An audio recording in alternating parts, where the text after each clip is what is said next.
Hello student, स्वागत है आपका एक और नए वीडियो में। आज हम समरी देखने वाले हैं थॉमस हार्डी की famous novel Tess of the D'Urbervilles. Tess of the D'Urbervilles की सेंट्रल कैरेक्टर टेस नाम की एक औरत है जिसके साथ बहुत बुरा होता है। तो इसका जो पूरा टाइटल है वो है Tess of the D'Urbervilles a pure woman. It initially appeared in a censored and serialized version published by the British illustrated newspaper The Graphic in 1891। तो सबसे स्टार्टिंग में ब्रिटिश न्यूज़पेपर द ग्राफिक में 1891 में ये छपी थी एक सेंसर्ड वर्जन में, यानी बहुत से पार्ट्स इसके हटा दिए गए थे। Then in book form in 3 volumes in 1891 and as a single volume in 1892। तो एक सिंगल वॉल्यूम के तौर पे ये फाइनली पब्लिश हुई थी 1892 में। Tess was portrayed as a fighter for her rights and for the rights of others. तो जो टेस है वो औरत, उसे एक ऐसा सिंबल दिखाया गया है कि वो बाकी औरतों के लिए इनजस्टिस के खिलाफ लड़ती है। The novel is set in an impoverished rural England, Thomas Hardy's fictional Wessex. तो थॉमस हार्डी के नॉवेल में हमेशा वेसेक्स नाम की जगह होती है। तो ये जो नॉवेल है ये भी वेसेक्स नाम की जगह में हुई है, वेसेक्स नाम की जगह पर बेस्ड है। तो चलिए अब हम लोग सबसे पहले प्रिंसिपल कैरेक्टर्स देख लेते हैं। तो सबसे पहला और इम्पोर्टेंट कैरेक्टर टेस डर्बीफील्ड का है। The novels protagonist a country girl. तो ये नॉवेल की मेन कैरेक्टर है, प्रोटैगनिस्ट है, और ये एक कंट्री गर्ल है यानी गांव की लड़की है। John and Joan Durbeyfield Tess's parents. John और जोन टेस के पेरेंट्स होते हैं। Eliza Louisa Durbeyfield the eldest of Tess's younger siblings. तो जो एलिजा है वो टेस की बहन है। Angel Clare intending farmer who becomes Tess's husband. तो एंजल क्लेयर एक ऐसा फार्मर है जो टेस का हस्बैंड बनता है। Alec d'Urberville Tess's seducer, rapist and father of her child. तो एलेक डर्बरविले जो होता है वो टेस का रेप करता है और उससे टेस को एक बच्चा भी हो जाता है। नेक्स्ट कैरेक्टर है मिसेस डर्बरविले और स्टॉक डर्बरविले, एलेक्स मदर। तो ये एलेक की मदर होती है। मैरियन इज हुएट एंड रेटी प्रिडल मिल्कमेड्स फ्रेंड्स ऑफ टेस। तो ये टेस के फ्रेंड्स होते हैं। Reverend and Mrs Clare Angel's parents, Angel के पेरेंट्स हैं। नेक्स्ट है Reverend's Felix and Cuthbert Clare, Angel's brothers. तो ये जो एंजल कैरेक्टर है उसके भाई होते हैं ये। अभी चले हम लोग प्लॉट की तरफ आगे बढ़ते हैं और देखते हैं कि इस नॉवेल में क्या बताया गया है। तो जो सबसे पहला पार्ट है नॉवेल का वो है द मेडन। मेडन यानी लड़की। Tess Durbeyfield a country girl of 16 is the eldest child of John Durbeyfield. तो टेस डर्बीफील्ड जो है वो एक 16 साल की गांव की लड़की है और वो जॉन डर्बीफील्ड की सबसे बड़ी बेटी है, हैगलर एंड हिज वाइफ जोन। तो जॉन डर्बीफील्ड की जो वाइफ है उसका नाम है zone. When the local parson tells Joan that Derbyfield is a corruption of D'Urberville and that he is descended from an ancient Norman family, John celebrates by getting drunk। तो जब एक local person यानी कि एक priest, church का priest बताता है John को यानी टेस के फादर को कि डर्बीफील्ड जो है एक्चुअली उसका मतलब होता है डर्बरविले, और वो तो एक बहुत ही पुरानी नॉर्मन फैमिली को बिलोंग करते हैं वो लोग। तब जॉन ये सुनकर बहुत खुश हो जाता है कि अरे इतनी पुरानी फैमिली को हम लोग बिलोंग करते हैं, और तब जॉन शराब पीकर उस चीज़ को सेलिब्रेट करता है। Tess drives in her father's place but falls asleep at the reins. तो टेस जो है वो एक घोड़ा गाड़ी अपने फादर की जगह पर एक घोड़ा गाड़ी चला रही होती है और मार्केट जाती है, लेकिन वो उसको चलाते चलाते सो जाती है। द वैगन क्रैशेस, और वो जो घोड़ा गाड़ी होती है वो क्रैश हो जाती है and the families only horse is killed, और उनका जो घोड़ा होता है वो मर जाता है। Feeling guilty she agrees to visit Mrs d'Urberville a rich widow to claim kin. तो उसे बहुत ज़्यादा गिल्टी फील होता है क्योंकि उनका घोड़ा मर गया होता है और उसे समझ नहीं आ रहा होता है कि वो क्या करे। इसलिए टेस मिसेस डर्बरविले के यहाँ जाती है जो कि एक विडो होती है यानी एक विधवा होती है, टू क्लेम किन। तो टेस वहाँ इसलिए जाती है क्योंकि ये बताने के लिए कि वो भी डर्बरविले है और इसलिए उन लोगों को टेस की मदद करनी चाहिए। Unaware that the widow's late husband Simon Stoke had adopted the surname to distance himself from his tradesman's roots। तो टेस को ये नहीं पता होता है कि उनका वो असली सरनेम नहीं है, और उन्होंने बस वो उस विडो के हस्बैंड ने उस नाम को बस इसीलिए रख लिया था डरबरविले, ताकि वो जो एक्चुअल जो उनका काम है वो ना करके वो दूसरा कोई काम कर सके, इसलिए वो नाम उसने रख लिया था। Alec d'Urberville the son is attracted to Tess and finds her a job as his mother's poultry keeper. तो एलेक डरबरविले जो बेटा होता है उस विडो का, वो अट्रैक्ट होता है टेस की तरफ, और वो कहता है कि तुम मेरी मम्मी की पोल्ट्री कीपर बन जाओ, यानी जो मुर्गियाँ वगैरह है उनको संभालने लग जाओ और हम तुम्हें कुछ पैसे देंगे। Tess resist Alec's manipulative attentions, but her youth and inexperience obscure from her the threat of her virtue. तो टेस पहले तो रेजिस्ट करती है, लेकिन वो बहुत इनएक्सपीरियंस्ड होती है इन सब मामलों में, इसीलिए उसे ज़्यादा कुछ समझ नहीं आता और वो वहाँ काम करने लग जाती है। One night, on the pretense of rescuing her from a fight, Alec takes her on his horse to a remote spot and it is implied that he rapes her. तो एक रात एलेक जो है वो उसे एक लड़ाई से बचाता है और फिर अपने घोड़े पर बैठाकर एक सुनसान जगह पर ले जाता है और फिर वहाँ उसका रेप कर देता है। मेडन नो मोर, तो अब वो एक लड़की नहीं रह जाती, उसका रेप हो जाता है। The following summer Tess gives birth to a sickly boy, और टेस जो है वो प्रेग्नेंट हो जाती है बिकॉज एलेक ने उसका रेप कर दिया था, और इसलिए वो एक बहुत ही बीमार लड़के को जन्म देती है। Unable to find a parson prepare to christian a child born out of wedlock, Tess attempts to do it herself, naming her dying child Sorrow. तो उसे कोई भी प्रीस्ट नहीं मिलता है जो उसके बच्चे का बैप्टिज्म करे, और इसीलिए टेस अपने बच्चे का खुद ही नाम रख देती है सोरो। सोरो यानी दुख। द रैली, उसके बाद रैली होती है। Some years later Tess finds employment as a milk made at Talbothays dairy where her past is unknown. तो उसके कुछ साल बाद टेस जो है अपने लिए एक काम ढूंढती है, एक मिल्क मेड का, यानी दूध बेचने का वो काम करती है टैलबोथी डेयरी में, और उसके बारे में वहाँ तक कोई नहीं जानता।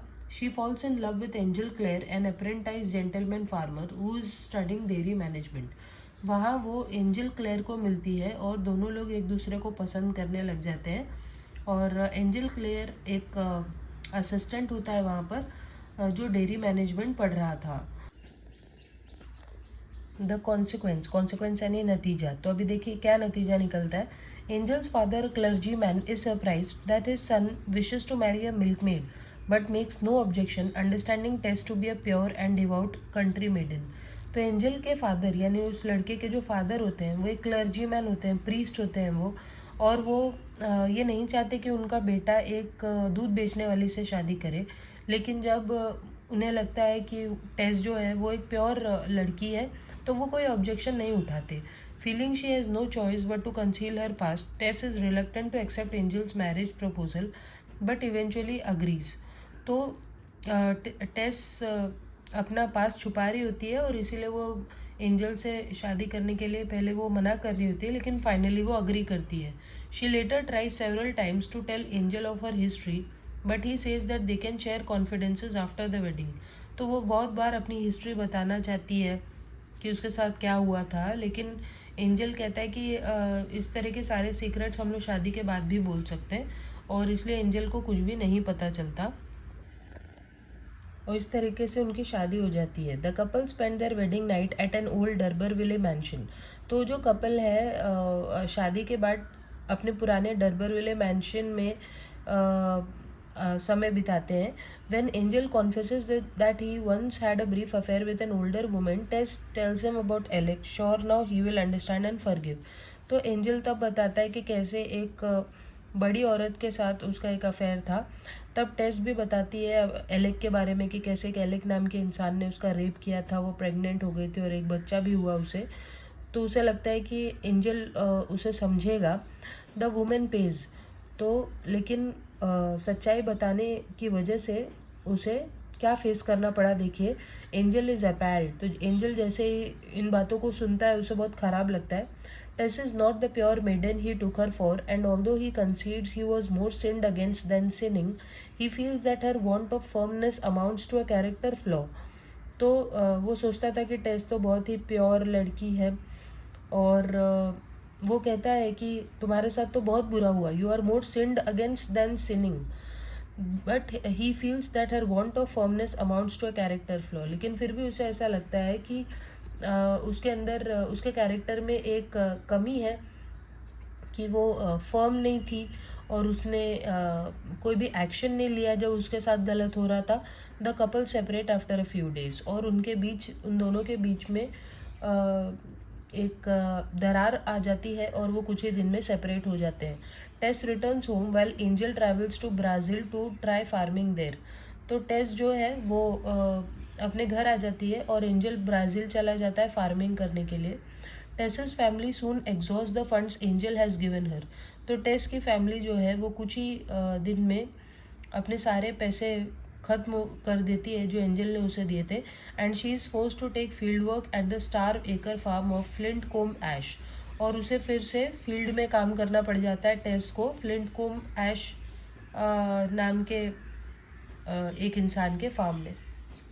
अभी the convert, Alec d'Urberville continues to pursue Tess although she is already married. तो टेस की शादी हो चुकी है लेकिन फिर भी अभी भी एलेक डर्बरविले उसके पीछे पड़ा हुआ था। When Tess learns from her younger sister Liza Lu that her parents are ill, she rushes home. जब टेस को पता चलता है अपनी छोटी बहन लीजा लू से कि उसके पेरेंट्स बीमार है तो वो घर आती है। Her mother recovers but her father dies and the destitute family is evicted from her home. तो उसकी मम्मी तो रिकवर हो जाती है लेकिन उसके फादर मर जाते हैं और उस गरीब फैमिली को अपने घर से निकाल दिया जाता है। Alec tells Tess that her husband will never return and he offers to house the Durbeyfields on his estate. She refuses. तो एलेक कहता है कि तुम्हारा हस्बैंड कभी नहीं आएगा और तुम मेरे एस्टेट में यानी मेरी जगह पर आकर रहो, लेकिन वो मना कर देती है। Angel's farming venture fails, he repents of his treatment of Tess and he decides to return to England. तो एंजल जो फार्मिंग करने गया था उसमें फेल हो जाता है और उसे इस बात पे भी पश्चाताप था कि उसने टेस के साथ कैसा बर्ताव किया, और वो फिर से इंग्लैंड आने का डिसाइड करता है। Fulfilment, after a long search Angel finds Tess elegantly dressed and living in a boarding house in the fashionable seaside resort of Sandbourne under the name of Mrs d'Urberville. तो एक बहुत ही लंबे समय के बाद एंजल को टेस मिलती है और टेस ने तब बहुत ही सुंदर कपड़े पहने थे और वो एक बोर्डिंग हाउस में रह रही थी। एक समुद्र के किनारे रिसोर्ट था सैंडबॉर्न में, और लोग बताते हैं कि उसका नाम मिसेस डर्बरविले है। In anguish Tess tells him he has arrive too late, और फिर टेस परेशान होकर एंजल को बताती है कि तुम बहुत लेट आए। एंजल रिलेक्टेंटली लीव्स और एंजल वहाँ से चला जाता है। तो Tess and Alec argue and Tess leaves the house. उसके बाद टेस और एलेक की लड़ाई होती है और टेस घर छोड़कर चली जाती है। Sitting in her parlour beneath d'Urberville's rented rooms, the landlady notices a spreading red spot, a blood stain on the ceiling. Tess has stabbed Alec to death in his bed. तो जो वहाँ की जो लैंडलेडी होती है यानी जिसकी वो जगह होती है ओरिजिनली, टेस और एलेक तो वहाँ पे रेंट पे रह रहे होते हैं। तो जो लैंड लेडी होती है वो देखती है कि एक लाल कलर का धब्बा पड़ जाता है सीलिंग में और वो फैलता जा रहा था। तो उसे पता चलता है कि वो खून है। तो टेस ने अपने हस्बैंड एलेक को मार दिया था, स्टैब कर दिया था एक चाकू से। Tess chases after Angel and tells him of the deed. तो टेस एंजल का पता लगाती है और फिर उसे बता देती है कि उसने क्या किया। The couple find an empty house and stay there for 5 days in blissful loving seclusion before being forced to move to evade capture. तो जैसे ही वो बताती है एंजल को कि उसने एलेक को मार दिया है, तो वो लोग दोनों वहाँ से जाते हैं और एक खाली घर होता है जिसमें वो लोग 5 दिन तक आराम से रहते हैं। लेकिन उसके बाद फिर उनको वहाँ से निकलना पड़ता है क्योंकि अगर वो वहाँ से नहीं निकलते तो टेस को पकड़ लिया जाता। In the night they stumble upon Stonehenge, और रात में वो लोग स्टोन हेंज पहुँचते हैं। Tess ask Angel to marry and look after Liza Lu when she is gone. तो टेस एंजल को कहती है कि तुम शादी कर लेना और मेरी छोटी बहन लीजा लू का ख्याल करना जब मैं चली जाऊंगी। She sleeps on an ancient stone altar. तो वो लोग स्टोन हेंज एक हिस्टोरिकल प्लेस है जहाँ पे बहुत सारी पत्थर की मूर्तियाँ हैं। तो उनमें से एक पत्थर की मूर्ति के पास वो सोती है अवतार पर। At dawn while Tess sleeps Angel sees they are surrounded. तो सुबह सुबह जब टेस सो रही होती है, एंजल देखता है कि उन्हें घेर लिया गया है। Tess's final words on waking are I am ready. तो टेस जब उठती है तो वो कहती है कि मैं तैयार हूँ। The novel closes with Angel and Liza Lu looking down at 8 AM from a nearby hill over the town of Winchester as a black flag that signals Tess's execution is raised over the prison। उसके बाद फिर novel तब ख़त्म हो जाती है जब angel और लीजा लू 8 बजे देख रहे होते हैं विंचेस्टर टाउन पर, जहाँ पर वहाँ का जो प्रिजन होता है, जेल होता है, उसके ऊपर एक काला झंडा लहरा दिया जाता है, जिससे पता चलता है कि टेस को एग्जीक्यूट, फांसी की सज़ा हो गई उसे। तो उसने क्योंकि एलेक को मारा था, इस वजह से उसे फांसी की सज़ा हो जाती है, वो मर जाती है। एंजल एंड लीजा लू go on their way hand in hand. उसके बाद एंजल और लीजा लू एक दूसरे का हाथ पकड़कर वहाँ से चले जाते हैं और यहीं पर ये सैड नॉवल ख़त्म हो जाती है। सो आई होप आपको ये समझ में आई होगी, और इससे रिलेटेड कोई डाउट्स है तो आप पूछ सकते हैं। तो चलिए अब हम लोग मिलते हैं नेक्स्ट वीडियो में, तब तक के लिए बाय।